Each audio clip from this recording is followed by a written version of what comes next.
बिहार के मुख्यमंत्री नीतीश कुमार राज्यसभा जा रहे हैं। इस खबर ने सियासी गलियारों में भूचाल ला दिया है।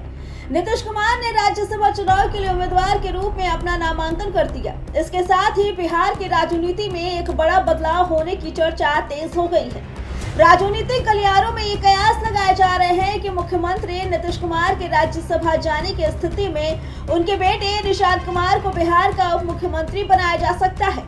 हालांकि जेडीयू की तरफ से अभी तक इस पे कोई आधिकारिक घोषणा नहीं की गई है, लेकिन इन चर्चाओं ने राज्य की सियासत को नई दिशा दे दी है। दरअसल बिहार में लंबे समय से ये चर्चा चल रही है कि नीतीश कुमार राजनीति से हटकर राष्ट्रीय राजनीति में भूमिका निभा सकते हैं। अगर वे राज्यसभा का रास्ता चुनते हैं तो बिहार की सत्ता और नेतृत्व को लेकर नए समीकरण बन सकते हैं। इसी कड़ी में नीतीश के बेटे निशांत कुमार का नाम प्रमुखता से सामने आता है।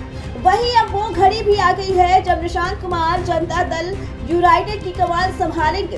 पार्टी की जिम्मेदारी के साथ ही उन्हें प्रदेश की भी जिम्मेदारी सौंपने की तैयारी में है।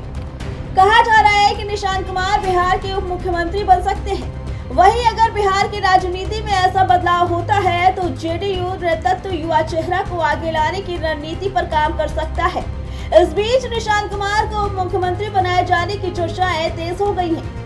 नीतीश कुमार की पार्टी जनता दल यूनाइटेड पिछले कुछ सालों से संगठन को मजबूत करने और युवा चेहरों को आगे लाने की कोशिश कर रही है। ऐसे में अगर निशांत कुमार राजनीति जगत में कदम रखते हैं तो ये जेडीयू के लिए एक बड़े बदलाव के तौर पर देखा जाएगा। पार्टी के कई नेताओं का मानना है कि इससे संगठन में नई ऊर्जा आ सकती है और युवा मतदाताओं को जोड़ने में भी मदद मिल सकती है। चलिए आपको बताते हैं कौन है निशांत कुमार। नीतीश कुमार के इकलौते बेटे निशांत कुमार का जन्म 20 जुलाई 1975 को हुआ था।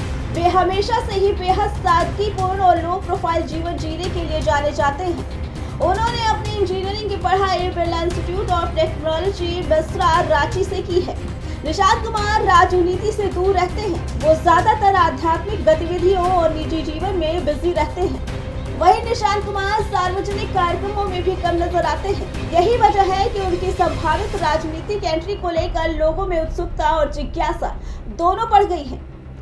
वहीं इस पूरे घटनाक्रम पर विपक्षी दलों ने सवाल उठाने शुरू कर दिए हैं। आरजेडी और बीजेपी के नेताओं का कहना है कि अगर ऐसा होता है तो बिहार की राजनीति में परिवारवाद की बहस फिर से तेज हो जाएगी।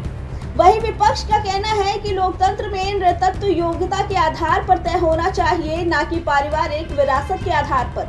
हालांकि जेडीयू के कई नेता इन आरोपों को खारिज करते हुए कहते हैं कि किसी भी व्यक्ति को लोकतांत्रिक प्रक्रिया के तहत राजनीति में आने का अधिकार है। वहीं राजनीति विश्लेषकों का मानना है कि अगर निशांत कुमार को उप मुख्यमंत्री बनाया जाता है तो ये बिहार की राजनीति में एक बड़ा बदलाव होगा। इससे न केवल जेडीयू की भावी रणनीति स्पष्ट होगी, बल्कि राज्य की सत्ता के समीकरणों पर भी असर पड़ सकता है। फिलहाल ये सब राजनीतिक अटकलों के स्तर पर है, लेकिन जिस तरह से बिहार की राजनीति में चर्चाएं तेज हो रही हैं, उससे ये साफ है कि आने वाले समय में राज्य की सियासत में कोई बड़ा फैसला सामने आ सकता है। Bureau report, prime TV.